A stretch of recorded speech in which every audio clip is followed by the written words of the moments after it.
জামাত এবং ওই হয়তো এনসিপি, এলডিপি, এরপরে আবার এখন এবি, এরা তারা ভিন্ন ভিন্ন আলোচনা, ওয়ান টু ওয়ান আলোচনা করছে, আমাদের সমঝোতায় এই আলোচনায় নিয়ে আসে নাই। জামাতের নেতৃত্বে যখন জোট হিসাবে তারা দাঁড় করলো, তো জায়গায় দেখেছি আমেরিকার সাথে তারা গোপনে বৈঠক করে, সেখানে আমাদেরকে উগ্রবাদী হিসাবে সেখানে তারা উপস্থাপন করেছে। আমাদের কোনো বাংলাদেশের কোনো দলীয় নেতারা আজ পর্যন্ত বাংলাদেশে যদি আছে উগ্রবাদী আছে, কোনো নেতা বলছেন এরকম ইতিহাস বাংলাদেশে নাই, কারণ বাংলাদেশকে কেউ কলঙ্ক করতে চায় নাই। কিন্তু আমাদের দুঃখ সহকারে বলতে হয়, জামাতের নায়েবে আমির আব্দুল্লাহ মোহাম্মদ তাহের সাহেব, সে আমেরিকার দূতাবাসে সে আমাদেরকে হিসাবে উপস্থাপন করে এবং সেখান থেকে আমাদেরকে ফিরিয়ে এনে আসবে, এটা আমরা অত্যন্ত দুঃখিত এবং ঘৃণা ভরে আমরা ধিক্কার জানাই। সংস্থা জরিপ করেছে, সেখানে একমাত্র একটাই রাজনৈতিক দল হিসাবে জিরো টলারেন্স, যে এখানে একটাই দল যেটা দুর্নীতি মুক্ত, সেই দলটা হলো ইসলামী আন্দোলন বাংলাদেশ।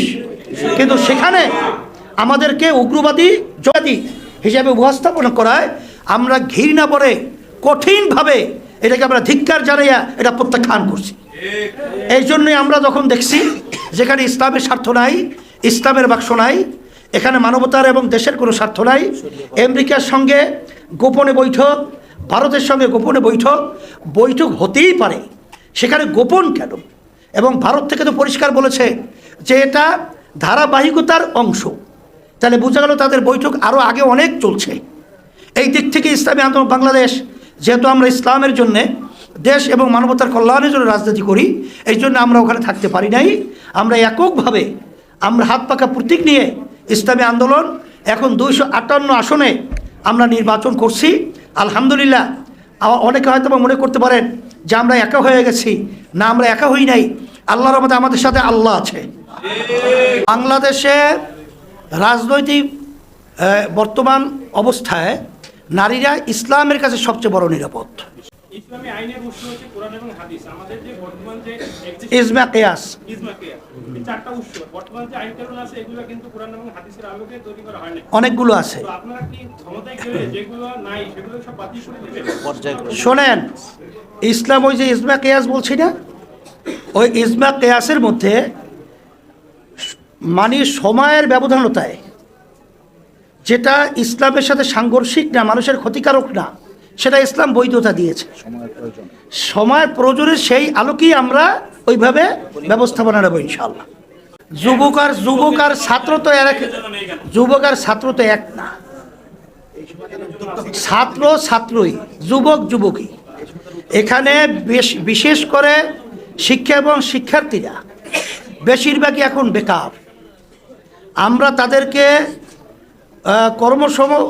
কর্মক্ষম তৈরি করার জন্যে আমরা এটা উদ্যোগ গ্রহণ করব বিধায় এরকম একটা পয়েন্ট আমরা নিয়ে আসছি।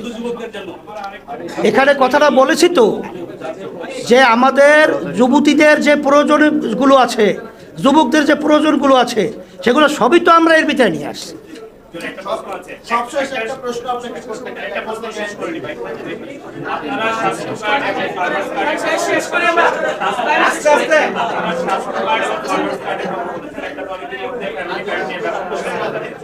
স্বাস্থ্য কার্ডের মডেল কি হবে সেটা জানাবেন, সর্বজনীন বলেছেন, সবাই পাবে কিনা এবং তার মডেলটা কি হবে। দ্বিতীয়ত আরেকটা প্রশ্ন হলো যে আপনারা জামাত সহ 11 দলের একটা জোটে গিয়েছিলেন, সেখান থেকে আপনারা বেরিয়ে আসছেন। এখন জোটে থাকাকালীন আমরা এক ধরনের বক্তব্য পেয়েছি, এখন বেরিয়ে আসার পরে আপনাদের অনেক নেতা, সিনিয়র নেতার বক্তব্য একটু ভিন্ন ধরনের আমরা পাচ্ছি, বা তাদেরকে ওই গ্রুপে যারা আছে তাদেরকে ট্যাগ দিয়ে মিথ্যাবাদী বা এই ধরনের বক্তব্য আসছে। এগুলোকে আপনারা কিভাবে দেখছেন? আপনার কথা একটু বন্ধ রাখি। আলহামদুলিল্লাহ, আমার ভাই প্রশ্ন করেছে আবার চিকিৎসা খাতের ব্যাপারে।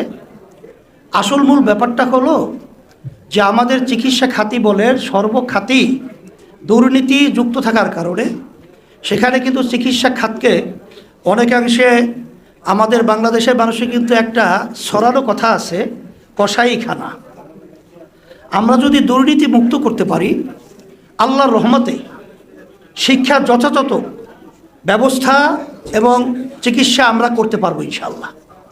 আর আপনারা যে প্রশ্ন করেছেন যে আমরা 11 দলীয় জোটে ছিলাম, আসলে এই কথাটা আপনি বলছেন কোত্থেকে কিভাবে, এটা আমরা জানি না।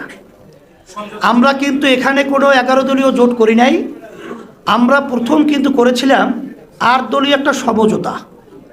সমঝোতার জোটের ভিতরে পার্থক্য হলো জোটের একজন নেতৃত্ব থাকতে হয়, আর সমঝোতার ভিতরে কোনো নেতৃত্ব থাকে না। এখানে আমরা দেশের জন্য এবং মানুষের কল্যাণের জন্যে যে সিদ্ধান্তগুলো আমরা নেব, এটা আমরা সবাই পরামর্শ ভিত্তিক আমরা নেব। কিন্তু পরবর্তীতে যখন নাকি আমরা দেখলাম এটা জোটের রূপে একটা পর্যায়ে একটা শ্রেণী একটা দল নিয়ে গেছে, সেখানে পরবর্তীতে 8 দলের বাহিরে অন্যান্য যে দলগুলো ঢুকানো হলো, সেটা আমাদের সাথে আগে পরে আলোচনা না করে, আমাদের সমঝোতার ভিতরে সিদ্ধান্ত না হয়ে তারা ভিন্নভাবে আলোচনা করেছে। এক কথা জামাত পরবর্তীতে দায় এড়াবার জন্যে আমরা যখন শীর্ষ পর্যায়ে শেষ 28-এ শেষ বৈঠকটা কয় তারিখ হলো? 27শে ডিসেম্বর না 28 মনে হয়। হ্যাঁ, ওই যেদিন উঠানের আগের দিন, ওই জমা দেওয়ার আগের দিন, হ্যাঁ 28শে ডিসেম্বর, সেদিন আমাদেরকে জানাইলো যে এরকম অন্যান্য দলগুলো এইভাবে আমরা এর সাথে ইনক্লুড করছি। তখন আমরা বলেছিলাম যে আমাদের হয়েছিল সমঝোতা। কোনো দল যদি এখানে আনতে হয়, নিতে হয়, সেটা তো আমাদের সমঝোতার আলোচনার মাধ্যমে আমাদের টেবিলে, আমরা কিন্তু আমাদের টেবিলে তাদের চেহারা দেখিও নাই। এই যে অন্যান্য দলগুলো এখানে ঢুকলো, তাদের চেহারা কিন্তু আমাদের টেবিলে আমরা দেখি নাই। এটা শুধু তারা মুখোমুখি হয়েছে, চেহারা দেখছে 1 to 1, অর্থাৎ জামাত এবং ওই হয়তো এনসিপি, এলডিপি, এরপরে আবার এখন এবি, এরা তারা ভিন্ন ভিন্ন আলোচনা 1 to 1 আলোচনা করছে। আমাদের সমঝোতায় এই আলোচনায় নিয়ে আসে নাই। বিধায় আমরা যে চিন্তা এবং যে আশা আকাঙ্ক্ষা নিয়ে, বড় একটা আশা নিয়ে আমরা এই দেশকে গড়ার যে লক্ষ্য নিয়ে সামনে অগ্রসর হয়েছিলাম, আমরা যে বলেছিলাম ইসলামের পক্ষে একটা বাক্স আমরা দেব, সেই ইসলামের পক্ষের বাক্সটা যখন নাকি এদের আমি বলবো অসৎ আচরণ, এই অসৎ আচরণে যখন এরা বিলুপ্ত হয়ে, যখন নাকি দলীয় জামাতের নেতৃত্বে যখন জোট হিসাবে তারা দাঁড় করলো, তখন ইসলামী আন্দোলন বাংলাদেশ, যেখানে ইসলাম নাই, যেখানে দেশের স্বার্থ নাই, যেখানে এক কথায় নিজেদের ভিতরে সৌহার্দ্যতা নাই, যেখানে নিজেদের ভিতরে সৌহার্দ্যতা না থাকে, তাদের সাথে থাকলে সেখানে জাতি ধোঁকা খাবে, বাংলাদেশের মানুষ ধোঁকায় পড়বে এবং বাংলাদেশ সুন্দর হওয়ার পরিবর্তে একটা অসুন্দর দেশ হবে। এরপর আমরা দেখেছি তারা কি চায়। তারা বিভিন্ন জায়গায় দেখেছি আমেরিকার সাথে তারা গোপনে বৈঠক করে, সেখানে আমাদেরকে উগ্রবাদী হিসাবে সেখানে তারা উপস্থাপন করেছে।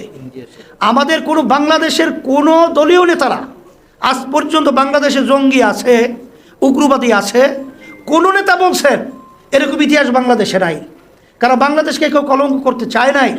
কিন্তু আমাদের দুঃখ সহকারে বলতে হয়, জামাতের নায়েবে আমির আব্দুল্লাহ মোহাম্মদ তাহের সাহেব, সে আমেরিকার দূতাবাসে সে আমাদেরকে জঙ্গি হিসাবে উপস্থাপন করে এবং সেখান থেকে আমাদেরকে ফিরিয়ে এনে আসবে।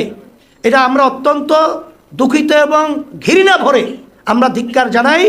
কারণ আমাদের ইসলামী আন্দোলন বাংলাদেশ প্রতিষ্ঠিত হয়েছে 1987 সালে, আজ পর্যন্ত অদ্যাবধি পর্যন্ত আমাদের কোনো কর্মকাণ্ড আপনারা পরিষ্কার জানেন যে সবাই এই কথা অকপটে স্বীকার করতে বাধ্য যে আমাদের থেকে সেদিনকারও যে বিভিন্ন সংস্থা জরিপ করেছে, সেখানে একমাত্র একটাই রাজনৈতিক দল হিসাবে জিরো টলারেন্স, যে এখানে একটাই দল যেটা দুর্নীতি মুক্ত, সেই দলটা হলো ইসলামী আন্দোলন বাংলাদেশ।